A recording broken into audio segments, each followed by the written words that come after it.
Kaja Kamenarič iz Društva študentov novinarstva. Vanja je že prej povedal, da je v novinarstvu ogromno prekarstva. Da ne bomo samo govorili o težavah, kakšne pa so recimo rešitve, ki jih vi vidite v prekarnem delu, konkretno v novinarstvu. Tako, najprej en lep pozdrav še z moje strani.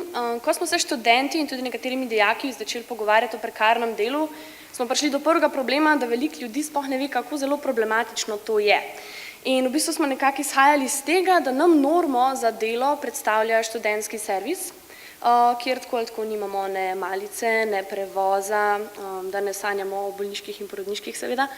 In kar je tukaj najbolj grozno je, ne to, da se ti razveseliš, ko zamenjaš službo, da boš prvi 2 uri delal za prevoz, ne več prve 4 ure. Kar je tukaj bolj grozno je to, da bo tako tudi po študiju kot prekarc boš tudi razmišljal o tem, kako si boš pokrival te stroške. In potem smo se osredotočili na to, kako bi zdaj mi to rešili in smo v bistvu ugotovili, da bi bilo najbolje, če bi se mi enostavno odločili, da ne bomo delali pod pogoji, ki nam ne ustrezajo, ampak seveda bi bilo to zelo utopično.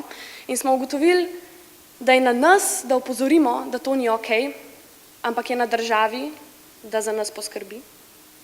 In zato bi radi pritisnili na zakonodajne organe, da za nas poskrbijo in zato, da bomo imeli lahko vsi redno zaposlitev. Super, hvala lepa. Kaja.